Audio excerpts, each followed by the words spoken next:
esposa vai começar falando um pouco sobre a maturidade emocional. Boa tarde. Boa tarde. Bom, foi uma... Ainda bem que eu tenho voz potente, né? Foi uma tarde, assim, de uma guerra espiritual para chegar aqui. Quando a gente entende a guerra espiritual, a gente começa a ficar mais atento.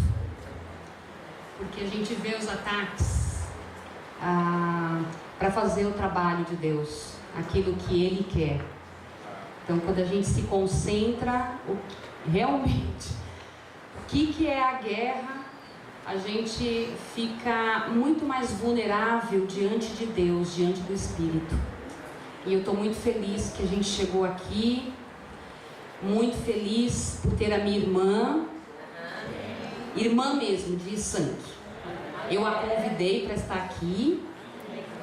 Então, feliz porque eu vejo o trabalhar de Deus em todas as coisas. Bom, o que é maturidade emocional? Maturidade emocional é perceber que não tenho necessidade de culpar ou julgar ninguém pelo que acontece comigo. Isso quase não acontece, né? Julgar, culpar. Mas ao invés, essa é uma frase do Anthony de Mello. Aqui ele diz, perceber que não tenho necessidade, mas eu diria que não culpar e não julgar o outro, né? A necessidade é não fazer isso mesmo, nem culpar e nem julgar o outro, até porque isso não é da nossa alçada. Então, como que a gente pode definir maturidade? A palavra maturidade, ele é um estado, uma condição de estrutura, forma, função ou organismo. No estágio adulto, condição de plenitude em arte, saber ou habilidade adquirida. Então, a gente até colocou uma foto, que aí vocês vão ver a foto de bananas. A gente quis mostrar que até as coisas da natureza que Deus criou, até isso precisa amadurecer. Ela dá sinais de que precisa amadurecer. Então vamos lá. Lá vai estar, foi o que eu acabei de falar. Aí. Então, ali está mostrando 7 estágios da banana. Isso foi um estudo feito pela USP. O que diz? Bom, o que eles observaram nesse estudo? A cor da banana e a firmeza da banana. Tá? Então a gente pode observar que no estágio 1, a banana ela é verde. No 2, verde com traços amarelos. No 3, é mais verde que amarelo. No 4, ela é mais amarela do que verde. O 5, amarela com extremidade, as pontas dela são verdes. O 6º, ela é amarela. No 7º, é amarela com pequenas manchas pardas. E a 8ª, que não está aparecendo aí, ela é amarela com grandes manchas pardas. Então, se a gente for ver, Deus fez todas as coisas. Fez os frutos, fez flores, fez a nós, para amadurecermos. Então, e como que é nos relacionamentos? Como que nós somos? Será que Eu posso dizer que eu sou madura, estou madura. Vocês vão poder perceber isso durante a aula, ok? Então, tem pessoas que dizem assim, geralmente algumas pessoas eu já ouvi dizer, não sei se você já ouviu falar, mas assim, não dá para estar com essa pessoa. Essa pessoa não tem condição. Não é verdade? Ou ela só fala pra caramba, ou ela é uma pessoa negativa e tem as chatices dela, que eu não suporto. Ela é intolerante, não compreende. Ela é muito orgulhosa, essa pessoa. Em relacionamentos, alguém já pensou nisso? Quem pensou, levanta a mão. Então é verdade isso, infelizmente. E agora a gente vai falar um pouquinho sobre emoção. Vamos definir emoção. Tá ali, ó.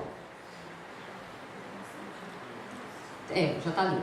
Então é uma coleção de respostas químicas e neurais que formam um padrão distinto.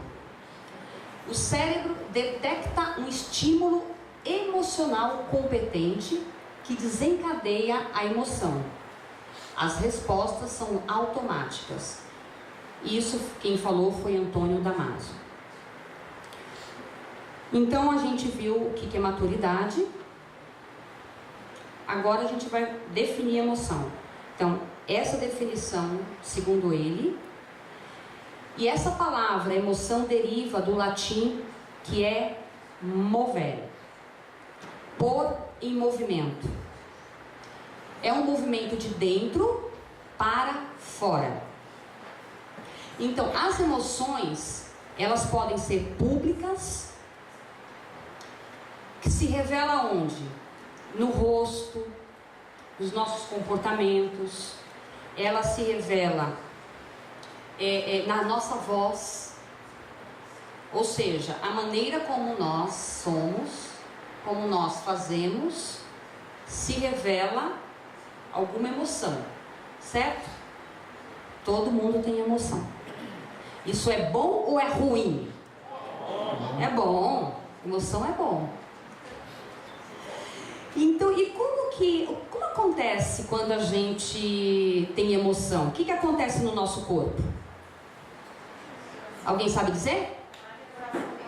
Coração bate, né? Aumenta a frequência cardíaca. Hã? O que mais?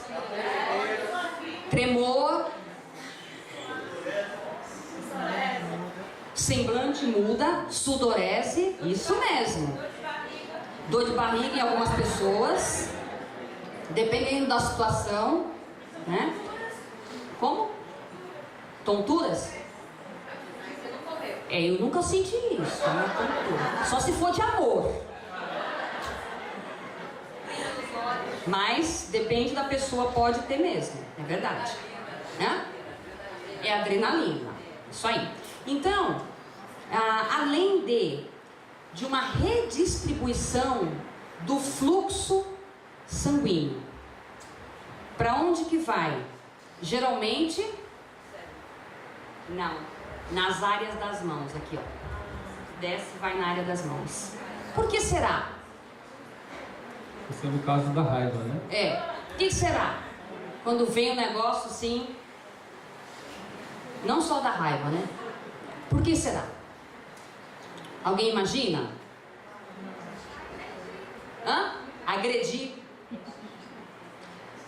Quando alguém fala alguma coisa ou faz naquela hora que você não gostaria de ouvir aquilo, o que dá vontade de fazer? Não é isso? Quem não teve vontade de dar um tapa aqui? Levanta a mão. Ainda bem que vocês são honestos. Porque é isso mesmo. Principalmente com quem a gente convive mais. Não é isso? Vamos dizer que seja família. mas isso acontece, né? Então, pode... Oi?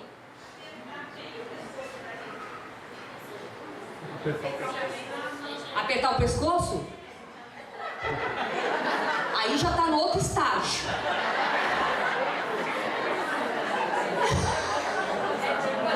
É tipo assim, né? Olha só como que aparece, né? Aqui está falando sobre as emoções básicas. O que é? A raiva, como a gente fica na raiva. Se você não se viu, você está se vendo agora, tá bom? Nojo, quando a gente, né, faz essa cara de nojo. Medo, embaixo a tristeza, surpresa e alegria. Então essas são emoções básicas. Todo mundo tem essas, certo? Em grau menor, maior, mas todo mundo tem. Então, olhando isso, a gente vai pensar numa coisa. Mas não tem sentimentos? E o que é sentimento? Emoção? Sentimento é emoção. Nem sempre? O que é emoção? O que é sentimento?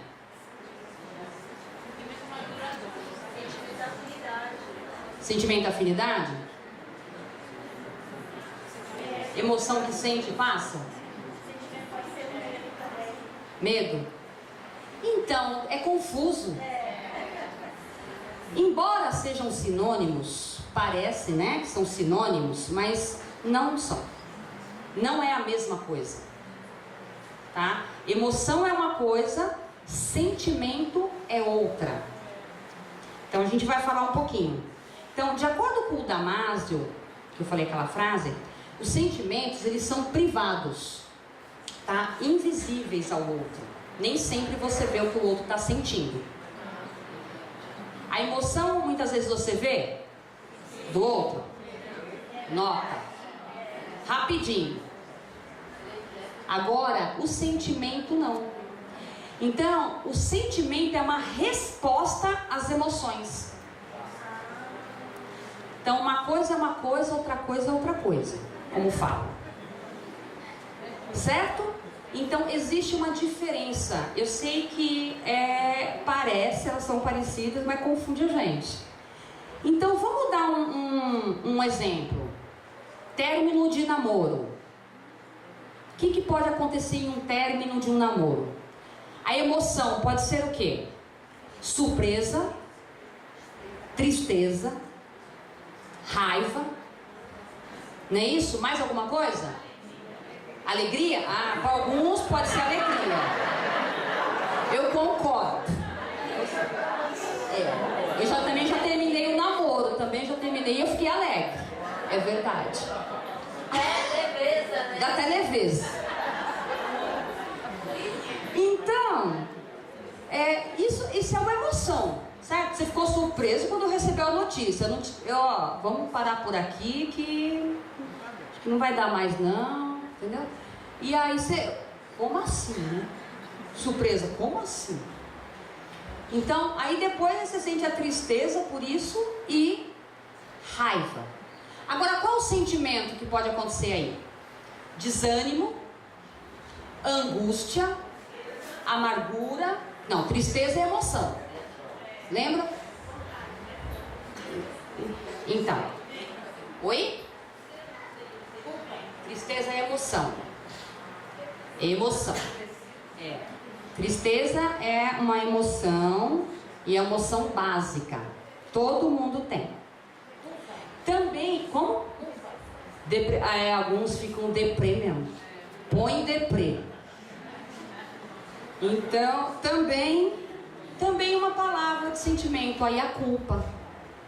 A gente pode às vezes sentir culpado. O que eu não fiz? Onde eu errei? O que eu deixei de fazer? Não é verdade? Então, às vezes você quer falar algo de você. O que você está sentindo? Ah, eu estou com muita tristeza. Mas de onde vem essa tristeza? Ah, eu não sei de onde que vem essa tristeza. Eu sei que a tristeza é porque terminou, mas Por que a tristeza? Aí você tem que analisar bem, porque essa tristeza, porque eu fiquei culpada, porque eu acho que eu não dei meu melhor e fiquei triste por isso. Não é isso? Então, quando a gente faz uma análise, a gente entende melhor o que está acontecendo. Não é isso? Então, maturidade emocional significa também ter consciência da reação que cada emoção traz para a sua vida. E a partir daí, escolher comportamentos que sejam menos destrutíveis e mais saudáveis. Ok? Então, quando que vem a emoção? Bom, não dá para falar todas as coisas. A gente tem um cérebro, Deus deu esse cérebro para nós, e é uma máquina maravilhosa. Só que a gente precisa saber usá-la também, assim como todas as partes do nosso corpo. Então, a emoção é do sistema límbico, né? Mas também tem o hipotálamo e a amígdala, que se faz presente nos momentos de emoção. Então, essa é a parte do cérebro que está se estudando muito ainda. Há muito que se vê sobre essa questão da forma como o cérebro realmente funciona. Ok? Então, para existir uma emoção, existe o que antes? Um estímulo. Certo? Alguma coisa estimulou você. Foi um gatilho. O que foi que estimulou? Bom, foi o término do namoro. Certo? Que resposta que você deu a isso? Eu falei um monte na hora. Tanta raiva que eu tava. E quais são as consequências disso? Então, tem o estímulo, a resposta e tem uma consequência também, não tem? Depois, quando a gente faz as coisas, fala assim, não devia ter feito aquilo. Agora já foi. Então, a gente precisa pensar. Então, a melhor coisa a fazer é refletir. E a reflexão é que traz a mudança. Então, no próximo, nós vamos ver características de uma pessoa com maturidade emocional. Então, o que é uma pessoa que é madura emocionalmente? Ela tem autocontrole, autoconhecimento, faz as pazes com o tempo. Eu vou só citar, tá bom? Mas meu marido vai destrinchar isso daí. Não reclamam, que aqui ninguém reclama, que eu sei, né? Nem eu reclamo de nada. Empatia, não se castigam pelos seus erros, aprenderam a se abrir emocionalmente, equilibram o individual e o coletivo, não tem uma rigidez na forma de pensar, busca equilíbrio nos pensamentos, sentimentos e ações. Então, uma pessoa que tem maturidade, ela tem esse autocontrole. E a que não tem esse controle, o que acaba acontecendo?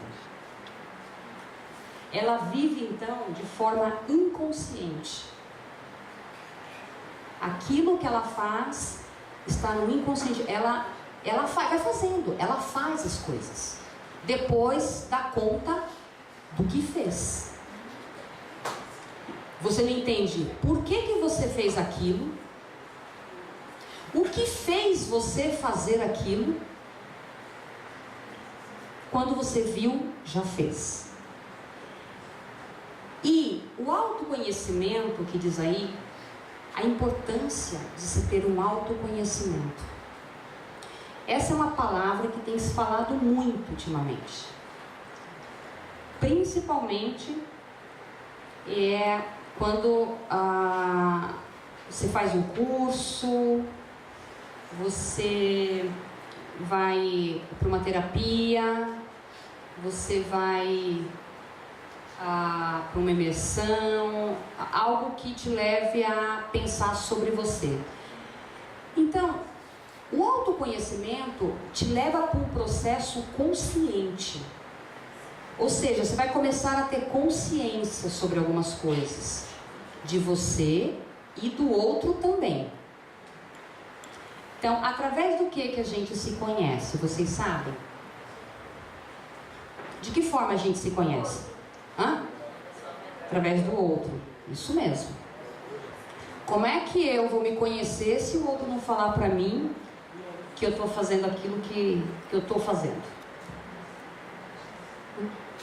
Às vezes a minha filha falou assim: mãe, você tá irritada. Eu falei: eu estou irritada agora?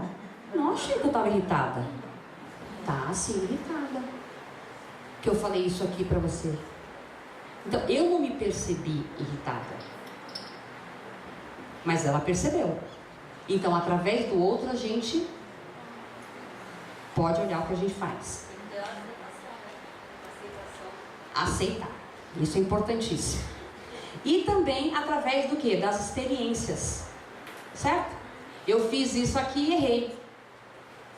Então, portanto, eu não vou fazer de novo. Mas a gente não faz de novo? Por que a gente faz de novo, então? Impulso?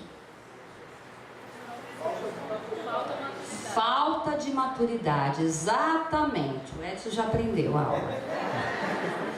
Falta de maturidade, porque você não reflete, não busca conhecer você, suas diferenças, as suas debilidades, porque você não é perfeito, porque você erra e você sabe que algumas coisas que você faz não é legal e você que precisa mudar, né? Então, alguns padrões negativos a gente percebe dessa imaturidade, quando é imaturidade. Vê se você se vê em alguma dessas características que vai minar relacionamentos. Então, existem algumas características que minam os nossos relacionamentos e que pode destruir. São pequenos acontecimentos que se tornam uma tragédia. Quem já passou por isso? Meu filho derrubou um copo de leite. E aí, pelo amor de Deus, por que você derrubou esse copo? Você não podia prestar atenção, não derrubar esse copo? Então, né, o copo que derramou, que podia limpar depois, virou uma tragédia. Porque ele ficou mal, e aí fiquei com raiva, e ele também ficou emburrado, e ele não quis falar comigo. Vira uma tragédia. Eu poderia fazer diferente? Como? Me dá aí a receita. Poxa, filho, o que aconteceu?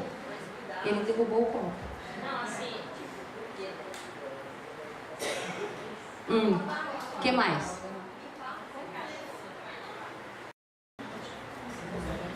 Posso ajudar? Pensar antes de agir. Só derramou um copo. Simples assim. Então, mas olha que interessante, nós somos diferentes, certo? Nós somos diferentes. Para quem é uma pessoa controladora, é muito difícil quando acontece alguma situação. Por isso, ela se conhecendo, ela tem que olhar para ela e falar: opa, deixa eu pensar antes de agir. Eu poderia sim fazer diferente. Eu poderia falar: filho, bom, só derrubou o copo e agora o que você vai fazer? Você vai limpar. Da próxima vez você preste atenção para não acontecer de novo. Certo? Só que muitas vezes não somos assim. E para reagir assim, precisa chegar no número 8 da banana, né? Senão não chega. Eu tô no nível qual? Olha, senão a gente vai conversando DR na volta. Hã? Quanto que é? 6. Tá melhor. Tá melhor. Então, outra coisa de imaturidade, não é capaz de dialogar e se colocar no lugar do outro. Também tem dificuldade de perdoar, remoendo situações passadas. Tem insegurança e falta de confiança no outro. Você passa a não confiar no outro, certo? Você fica muito insegura. Você é uma pessoa controladora. Você é dependente ou emocionalmente. Você não consegue fazer sozinho. Você precisa depender de outra pessoa. Você tem incapacidade de lidar com as limitações do parceiro, do outro no relacionamento. Você não consegue lidar com as coisas. Você fica cobrando do outro. Isso é imaturidade. E incapacidade de amar incondicionalmente. Então, só tem um pouquinho de lição de casa para vocês fazerem em casa, tá? Que é refletir sobre isso. Eu espero que essa não seja apenas uma aula para vocês, né? Que algumas coisas vocês possam notar, digerir em casa, pensar sobre si mesmo, e que também, além de tudo isso aqui que a gente já sabe, existe a guerra espiritual, como eu falei no começo, que a gente precisa batalhar bastante. Então eu vou falar um pouquinho sobre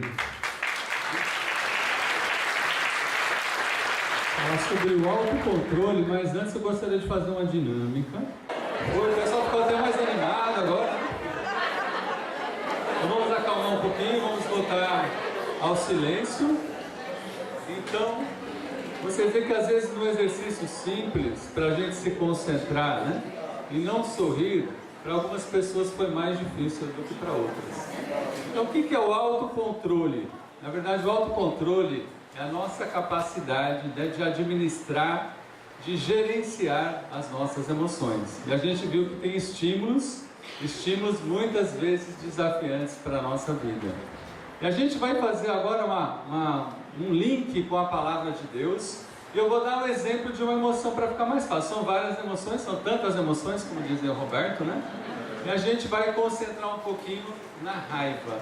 Então o que é a raiva? Além de ser uma emoção, é um estado de prontidão perante a um estímulo, onde acontece uma injustiça, quando você é ferido, quando acontece uma frustração ou uma situação de medo. E como que nós vamos reagir? A palavra de Deus nos encoraja. Então vamos abrir as nossas Bíblias em Efésios 4, 26 a 27. O que a Bíblia nos ensina sobre a capacidade de gerenciar as nossas emoções? Então, Efésios 4, 26 e 27. Eu vou pedir para minha esposa ler a escritura. Diz assim: se vocês ficarem com raiva, não deixem que isso faça com que pequem, e não fiquem o dia inteiro com raiva. Não deem ao diabo oportunidade para tentar vocês. Então, na NVI fala quando, e aqui fala ser. Então a palavra de Deus, Deus já sabe que a emoção vai vir. Que vai vir um estímulo para acontecer uma situação de raiva. Quando isso acontecer, qual deve ser a nossa reação? A Bíblia fala para a gente ter duas escolhas. Na verdade, a Bíblia fala sobre uma escolha, que é não pecar. Mas, infelizmente, a gente pode optar pela outra coisa, que é pecar. Então, vamos ver em Provérbios também, 29, 11. Se puder botar o slide, por favor. Então, essas escolhas que a gente faz, em Provérbios 29, 11, a Bíblia fala, né, sobre nós darmos vazão para a nossa ira. O que significa dar vazão à nossa ira?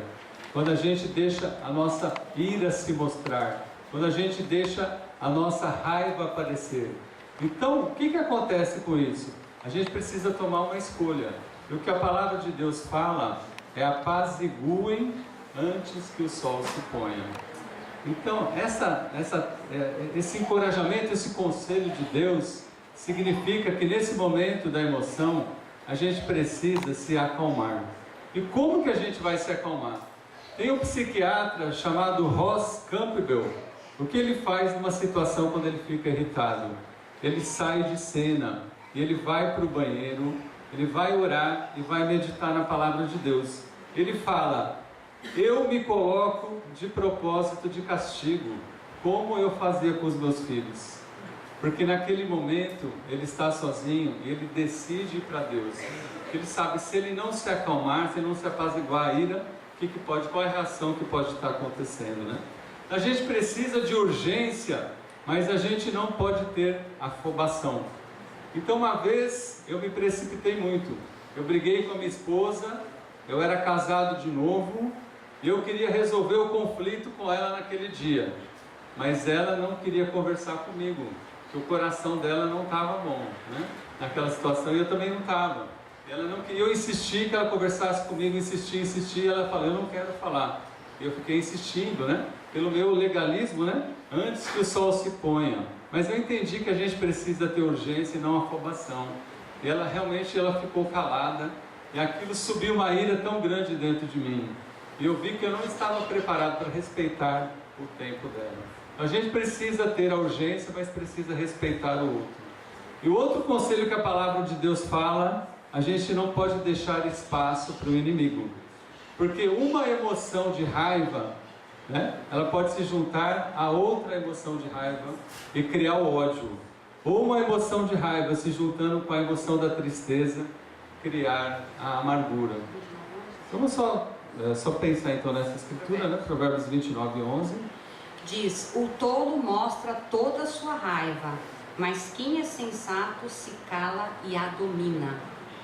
É uma pergunta que a gente pode fazer para nós mesmos hoje: quem vai dominar quem? Eu vou dominar a emoção ou a emoção vai me dominar? Agora eu gostaria de passar uma frase de Aristóteles, que diz o seguinte: qualquer um pode irar-se. O sábio filósofo grego Aristóteles. Isso é fácil, mas irar-se com a pessoa certa, na medida certa, na hora certa, pelo motivo certo e da maneira certa, isso não é fácil e não está no poder de todos. O que vocês acharam dessa frase? Acharam boa, sabe? Mas eu aprendi que com também um psicólogo cristão, ela tem uma falha, ela está quase perfeita. Segundo Neil Nedley, há uma distorção aqui. Vocês poderiam me dizer qual parte dessa frase estaria? A minha amiga Denise. Muito bom, Denise, olha! Isso aí. Muito bem, muito bom. Então é isso que a gente tem que pensar hoje, né? Então vamos refletir um pouquinho. A primeira parte: irar-se com a pessoa certa. Então a primeira pergunta que eu devo fazer para mim mesmo, aqui no caso do exemplo da raiva: de quem que eu estou com raiva? Eu estou com raiva de Deus? Eu estou com raiva de mim mesmo, pelos meus erros, que eu caí de novo naquele erro que eu achei que eu não fosse cair? Eu estou com raiva da minha mãe? Eu estou com raiva, né? Quem tem filhos, dos meus filhos? Estou com raiva de algum amigo, de alguém aqui da igreja, de algum líder da igreja? Eu estou com raiva de um sistema, capitalismo socialista, de algum sistema que aconteceu na igreja? De quem eu estou com raiva? Então, nesse momento, minha esposa vai dar um depoimento sobre a vida dela. Então, ela percebeu num determinado momento uma situação de quem que ela estava, né? Então, eu estou aqui na igreja faz 28, quase 28. Em fevereiro fez. Fevereiro agora fez 28. E eu já vim de uma outra igreja. E eu sempre tive o desejo de missão, de fazer as coisas para Deus, de fazer... Nossa, eu estava totalmente totalmente entregue às coisas de Deus. E eu tinha apenas 19 anos. E quando eu vim para a igreja, eu tinha 24. E aqui, estava super feliz porque eu estava estudando a Bíblia com pessoas. Não existe coisa melhor que estudar a Bíblia com pessoas. Eu ficava focada em ajudar pessoas. Era tudo que eu queria, poder ajudar pessoas a conhecerem Deus. Isso era, na verdade, eu respirava isso. E eu trabalhava fora, então só tínhamos a noite para poder fazer as coisas. E aí eu comecei, logo depois de 2 meses, acho que eu já estava aqui, eu comecei a liderar bate-papo, e aí foi família, depois foi setor, grupos enormes. Só que eu nunca era chamada para trabalhar com a igreja. E aquilo, eu não entendia por que não. E eu falei, Deus, mas por quê? Eu quero tanto ter mais tempo para fazer as coisas para o Senhor, para estar com pessoas, para estudar a Bíblia. Então, na minha cabeça era isso, ser integral. Então, só que nunca acontecia. Eu falei, mas eu não estou entendendo. Eu estou aqui numa liderança de mais de 100 pessoas e eu não entendo. Aí chega um jovenzinho lá e, esse jovem aqui veio para liderar, para estagiar. Eu não estou entendendo. Eu tenho 26 anos, 27 anos aqui, não estou entendendo. E aí, eu fui ficando amarga. E aí eu fui vendo coisas, e a história você já sabe. Muitos aqui já sabem. E só que eu questionava, eu falava. Todo discipulado eu falava.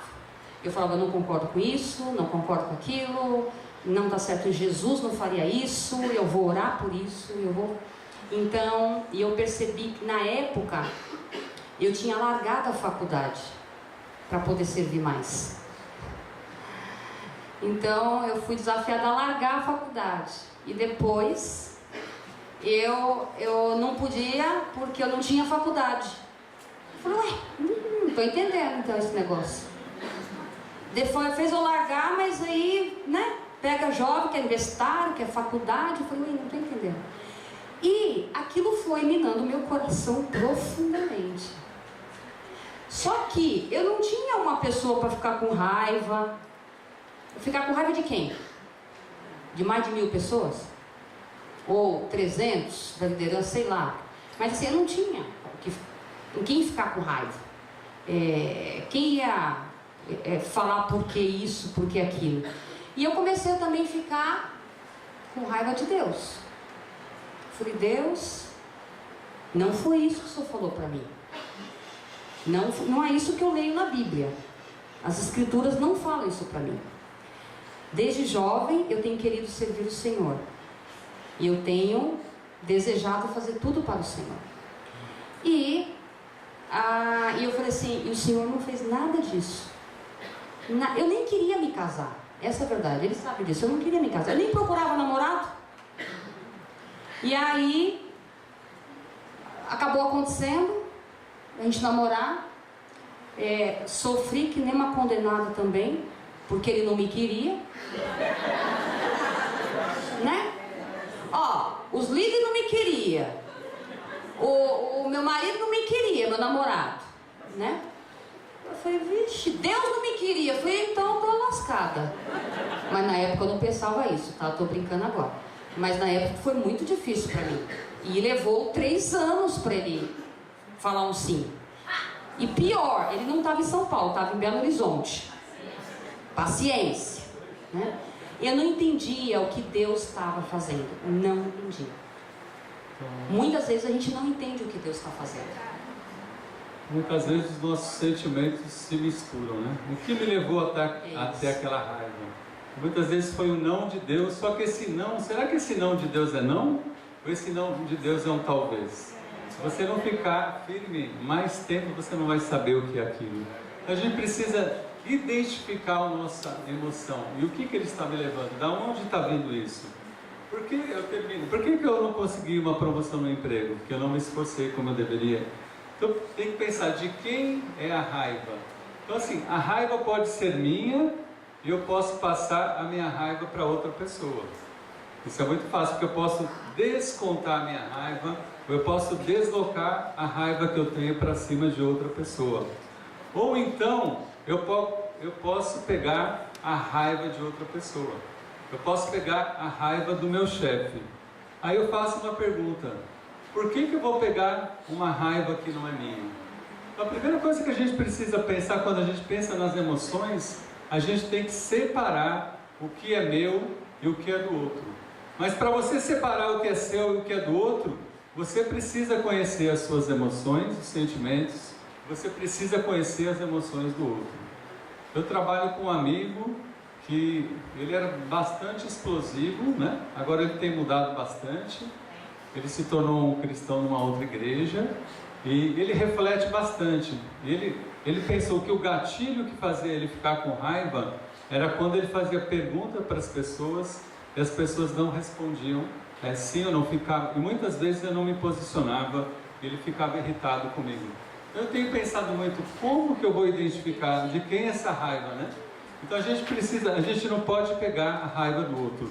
Então qual que é a maneira certa, né? Porque a gente não pode, a maneira certa que a gente deve administrar a nossa emoção é assumindo a responsabilidade sobre a nossa emoção. Eu sei que tem os estímulos, né? Muitas coisas fazem a gente ficar com raiva, muitas coisas fazem a gente ficar triste, mas será que eu estou assumindo a responsabilidade sobre essa emoção? Eu ficava pensando, né? Esse comportamento fez você me tirar do sério. Ou eu cheguei a pensar do meu filho: você consegue tirar o pior que tem dentro de mim. Mas o que é isso na verdade? É que eu não tenho autocontrole. Eu pensava que eu era paciente, mas em muitas situações eu explodi de raiva, porque realmente eu não estava assumindo a responsabilidade sobre a raiva. Então ele fala, né? Da maneira certa, pelo motivo certo. Então, quando eu perco a calma, eu dou as chaves da minha mente para outra pessoa me controlar. Por que eu dou as chaves da minha mente para as outras pessoas me controlarem, se é eu que preciso me controlar? Então eu preciso, a maneira certa é você assumindo responsabilidade sobre a sua emoção. Então não existe, a culpa foi sua, eu que não soube me controlar, né? Então pensar no tempo certo, né? Como a gente viu no caso daquele psicólogo, né? Então a Denise matou a charada, né, Denise? Então, por que todos nós podemos? Vamos pensar aqui em 2 Timóteo, capítulo 1, versículo 7. Porque o Espírito que Deus me deu não nos torna fracos. Ao contrário, o seu Espírito nos enche de poder, amor e equilíbrio. Olha só como a palavra de Deus ajuda-nos a matar todas as desculpas, né, para nós gerenciarmos e assumirmos a responsabilidade. Então cada um de nós, vocês estão animados com essa notícia? Amém. Você tem o Espírito Santo de Deus. O que eu preciso fazer? Eu preciso atrair a presença do Espírito Santo. Então por isso tem essa conexão com a vida espiritual. Então está sim no poder de todos. E hoje à tarde você tem essa responsabilidade, na verdade esse privilégio de você deixar o Espírito sim dar vazão, a parte espiritual dar vazão na sua vida, né? E a última parte que eu gostaria de falar sobre a administração, do exemplo da raiva, é quando você guarda a raiva, é quando você não reage, quando você não fala nada. Isso geralmente acontece com pessoas que têm uma personalidade mais fechadas, ou pessoas que de um determinado momento elas se abriram, mas se sentiram julgadas, ou não se sentiram compreendidas. E qual que é a resposta de algumas pessoas? Elas ficam caladas. Isso a gente chama de uma agressividade passiva, onde você vai guardando dentro do seu coração como se fosse um lixo tóxico, e aquilo vai destruindo. E o que pode acontecer? Pode acontecer ou uma explosão da raiva acumulada, e quando a raiva fica acumulada, o que acontece? Muitas vezes a gente vai reagir de uma maneira mais violenta e desmedida do que o estímulo. E porque você está acumulando muitas raivas, de repente chega uma pessoa que não tem nada a ver com aquilo, você desconta aquela raiva em cima da pessoa, ou você implode e joga todas aquelas emoções para dentro. Isso pode gerar doenças como depressão. Tinha um caso de agressividade passiva no consultório do Dr. Neil Nedley. Era uma moça, ela namorava um rapaz que era de outra raça, e os pais delas não concordavam que ela namorasse pessoas de outra raça. E ela não conseguiu falar com os pais dela sobre essa tristeza, né, essa amargura que foi gerada no coração dela. O que ela fez? Sem perceber, ela parou de estudar, desistiu da faculdade, foi reprovada e terminou o namoro por causa da agressividade passiva. Então nós precisamos entender as nossas emoções e gerenciar para que as emoções elas sejam favoráveis e não destrutivas. A contagem das pessoas está mais acelerada. Então a gente tem um pouco de dificuldade de administrar o nosso tempo e perceber o nosso tempo. O que alguns psicólogos como Fred Matos fala, um dos sinais da maturidade emocional é você fazer as pazes com o tempo. O que significa fazer as pazes com o tempo? Você não brigar com o passado no sentido de nostalgia. No meu passado, na época antiga da igreja, era maravilhoso. Ou achar no sentido contrário, o passado da igreja era horrível. Então a gente não pode viver no passado.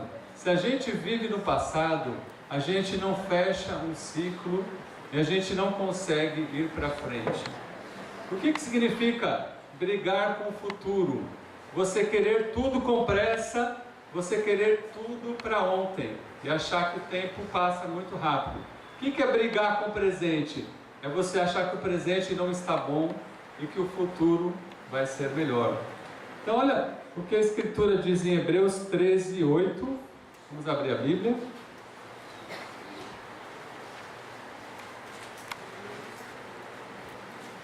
A gente precisa limpar a dor, né, do nosso passado, as ervas daninhas do nosso coração e a gente ir para o futuro. Hebreus 13, 8 diz assim: Jesus Cristo é o mesmo ontem, hoje e sempre. Então, passamos por muitas emoções do passado, algumas coisas não foram boas, alguns podem estar inseguros com o futuro, alguns podem não estar tendo perspectivas no presente, mas o que nos encoraja hoje a buscar essa maturidade emocional é nós irmos para Jesus Cristo. Jesus Cristo é o mesmo ontem, hoje e sempre. E se você parar de brigar com o tempo, você vai ver a perspectiva de Jesus na sua vida. Você pode ter grandes vitórias. Não vai dar tempo para a gente abrir o Coríntios, mas fala que a gente não deve receber em vão a graça de Deus. E hoje é o tempo favorável para mudanças. E o último ponto que eu gostaria de falar sobre a característica de uma maturidade emocional é nós buscarmos o equilíbrio entre os nossos sentimentos, os nossos pensamentos, a nossa vida espiritual e as nossas ações. E vocês sabem que existe uma relação. Eu quero falar porque eu não contei o final da história, mas eu fiz as pazes com o tempo, eu fiz as pazes comigo mesma primeiro, fiz as pazes com Deus, fiz as pazes com Deus. Então eu consegui fazer isso porque eu fui para Deus. Ainda que eu falasse com Ele de uma forma ruim, briguei com Ele, não entendia, disse coisas que não foram legais, mas eu sempre tive intimidade com Deus. Isso eu sempre tive. Então Deus para mim era meu pai, meu amigo. Então Ele podia me explicar, Ele podia falar comigo, Ele podia fazer eu entender. Então eu tive que ir para Ele. Então foi muito choro. Eu fui por quebrantamento com Deus. Eu entendi, eu fui entendendo o que estava acontecendo comigo. Eu entendi a minha parte, meu pecado, qual que era. Eu fui entendendo o que Deus estava fazendo. E eu entendi que a minha vida no passado era aquilo mesmo que Ele queria para mim. Não era do jeito que eu queria, era do jeito que Ele queria. Então, eu fui vendo que Deus, Ele tinha um propósito muito maior para mim que eu não imaginava. E isso trouxe paz ao meu coração. Saber que eu preciso viver o hoje. Eu preciso estar bem hoje. Para estar bem com Deus, com as pessoas. Então, hoje eu entendo melhor muita coisa. E graças ao bom Deus, hoje eu estou vivenciando coisas maravilhosas na minha vida. E uma relação com Ele que eu nunca tinha tido antes. Então eu quis buscar essa maturidade com Deus e com as pessoas. Assim, existe uma relação de diálogo, né, entre os nossos pensamentos e as nossas emoções, um influenciando os outros. E segundo alguns pesquisadores, eles falaram que os pensamentos negativos, que eles chamam de pensamentos distorcidos, são os pensamentos que causam mais sofrimento na vida das pessoas. E esses pensamentos, embora pareçam válidos, eles não são pensamentos corretos e nem racionais. E o que pode gerar um pensamento distorcido, né? Vamos ver no próximo slide. Seria a maximização e a minimização. O que é a maximização? Quando você amplia demais um problema pequeno. E a minimização, quando você diminui demais um problema grande no seu coração. Foi isso que aconteceu com Saul. Não vai dar para a gente ler todas as escrituras, mas em 1 Samuel 9:21, quando Saul é chamado para ser o rei, ele se achava que a família dele era a menos importante, que a tribo dele era menos importante, apesar de ser um homem alto e de boa aparência. A autoestima dele naquele momento não era muito grande. Quando ele foi chamado rei, né, 1 Samuel 10:22, ele estava escondido no meio da bagagem. Olha só, um rei, um cara alto escondido no meio da bagagem. Mas bastaram algumas vitórias para ele, que ele foi se enchendo de confiança e foi se enchendo de orgulho. Eu só gostaria de ler essa escritura, 1 Samuel 15:12 e o versículo 20 e 21. Então, infelizmente, as emoções geraram pensamentos distorcidos em Saul. Olha só o que ele começou a pensar sobre ele mesmo. 1 Samuel 15:12. Diz assim: na manhã seguinte, bem cedo, ele saiu para procurar Saul. Soube que ele tinha ido para a cidade de Carmelo, onde havia construído um monumento em honra de si mesmo. Uau. E que depois tinha seguido para Gilgal. No 20 e o 21. Mas eu obedeci a Deus, o Senhor, respondeu Saul. Saí como ele me ordenou, trouxe o rei Agag e matei todos os amalequitas. Porém, os meus soldados não mataram o melhor gado e as melhores ovelhas, que estavam condenados à destruição. Em vez disso, eles os trouxeram aqui para Gilgal, a fim de oferecer como sacrifício ao Senhor, o Deus de você. O que aconteceu com Saul? Aqueles pensamentos distorcidos foi gerando um orgulho muito grande no coração dele, a tal ponto dele construir um monumento em honra a ele mesmo. E quando Deus deu um desafio para ele, ele fez do jeito dele. E quando Samuel foi cobrar, ele colocou a responsabilidade sobre os soldados. Então, eu gostaria de passar o próximo slide. Eu acho que não está aqui, mas eu vou falar sobre assim, alguns perigos que significa quais são os sintomas do orgulho. Eu gostaria que você pensasse bastante. Apareceu aqui, ó. Então, ó, tem 15 sintomas que, na verdade, né, a gente pode, com esses pensamentos distorcidos, pode acontecer na nossa vida, que é tentar ser notado, desejar atenção, comichão por elogios. O que é uma comissão? Você esperar ser elogiado, né? Dá aquela coceira. Você possuir a necessidade de ser importante, detestar a ideia de ser submisso, seja num relacionamento, seja num trabalho. Você ter aversão à ideia de admitir transgressão, Então você tem dificuldade de enxergar que você erra e você tem a tendência de colocar a culpa no outro. Uma forte teimosia, ser argumentativo, exigir que seja tudo feito da sua maneira. Isso revela muita inflexibilidade no seu pensamento. O seu pensamento sempre está correto. Por exemplo, num relacionamento de namoro, você sempre acha que está certo. É uma característica de um pensamento inflexível. Deseja controle sobre os outros, ostentar os seus direitos individuais, recusar conselhos, ser crítico, apesar de se ofender com a crítica. Olha só, parece uma incoerência. Às vezes a gente pode ter a tendência de criticar muitos outros, mas quando você é criticado, você tem uma supersensibilidade, uma dificuldade em aceitar aquela crítica sobre você e pensar ter perfeições que você não possui.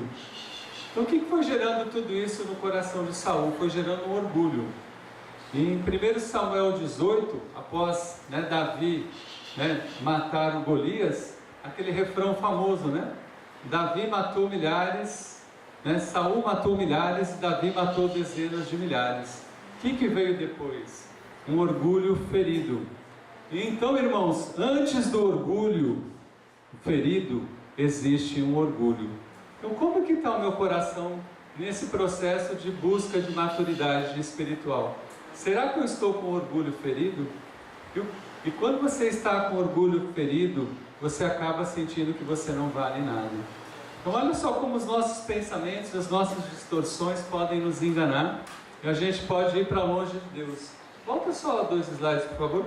O que finaliza depois, em 1 Samuel 31, é quando Saul ele se suicida. Então a gente pode pensar, a gente pode pegar as nossas emoções e ser destruídos com elas se a gente não tiver uma maturidade. Não vai dar tempo para a gente ler, mas se vocês puderem ler em casa, é Atos 16, quando Paulo e Silas, eles são presos após tirarem um espírito que escravizava uma moça, ela ganhava muitos lucros, e quando eles estão na prisão, será que eles não tiveram pensamentos distorcidos? Será que eles não tiveram emoções? Será que Silas pode não ter pensado mal de Paulo quando ele expulsou o espírito mal daquela moça? Eles decidem levar e canalizar aquelas emoções para Deus. Então eu gostaria muito de encorajar nós termos a atitude de Paulo e Silas e não a atitude de Saul, para nós irmos para Deus em oração e louvor. Eu gostaria de finalizar com a parte emocional de vocês, de namoro, Eu gostaria que vocês pensassem, Será que tem alguém aqui com um pensamento distorcido, se maximizando, achando que aqui na igreja não tem ninguém que está à sua altura, porque você acha que você é melhor que os outros, porque você acha que você é mais bonito? Eu vou dar um exemplo que o meu amigo me autorizou. O Ettore não achava a Sandra bonita. Olha só, a Sandra na época era considerada uma das irmãs mais bonitas da igreja, e o Ettore não achava a sua amiga bonita. Eu tinha dificuldades com a minha esposa de me aproximar dela, porque ela não tinha faculdade. Olha só que lixo que tinha no meu coração, porque eu me maximizava. Olha o que Deus vai mostrando. E talvez hoje vocês podem estar se minimizando, você achar que você não está à altura das pessoas, você achar que ninguém quer construir um relacionamento com você. Como que nós podemos lidar com esses pensamentos distorcidos, E vencer o nosso orgulho ferido? Se a gente pensar, quantas pessoas aqui já se casaram antes de você? Tem pessoas aqui que eram mais velhas, então a idade não é parâmetro. A gente pode ver o irmão da Indonésia, que casou ano passado. Eu acredito que ele seja mais velho que a maioria de vocês. A gente pode achar, e o padrão de beleza, gente, é subjetivo. E muitas pessoas que arrumaram namorados, segundo o seu padrão, são mais feios que você e arrumaram namorados. Muitos são mais novos. Então, se você pode estar tendo esse pensamento distorcido, eu sou melhor, eu sou pior, por quê? Há pessoas mais velhas e menos bonitas do que eu. Então, irmãos, hoje, nesse processo de maturidade emocional, é importante cair as escamas dos olhos quebrar padrões de beleza, de idade, de raça, de estado físico, de magreza ou gordura. Não tenha pensamento distorcido, abra o seu coração, deixe o Espírito Santo trabalhar em você e vê na oração não o que você deseja, mas qual é a vontade de Deus para a sua vida. Que você possa ser curado de algumas emoções, para você começar esse relacionamento curado e você levar bênçãos para outras vidas. Então essa é a maturidade emocional, né? Então a gente ter autocontrole, fazer as pazes com o tempo e vencer esses pensamentos distorcidos, e com o nosso crescimento emocional, junto com o nosso crescimento espiritual, como Paulo e Silas, glorificar o nome de Deus. Então, para a gente finalizar, amadurecer é tomar cuidado com o que dizemos.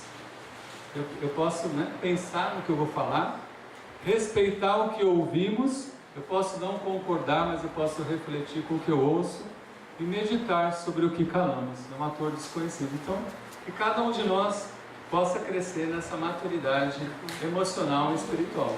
Vamos orar. Senhor Todo-Poderoso, eu te agradeço nesse momento por nos mostrar como é que é possível a gente lidar com as nossas emoções. Há muito mais sabedoria na tua palavra, Deus. Até os filósofos pensam, mas cometeram alguns erros. E Jesus, Ele está acima de tudo isso. Ele nos dá a visão de que nós podemos crescer, administrar as nossas emoções no nosso coração, Pai. Por isso, nós pedimos que cada um se abra aqui, Deus. Se há algum pensamento distorcido, que o Senhor corrija esse pensamento e lide, Pai, com cada coisa e possa abençoar cada pessoa emocionalmente para levar bênçãos para a vida dos outros. Pai, por isso eu oro e agradeço em nome de Jesus. Amém. Amém.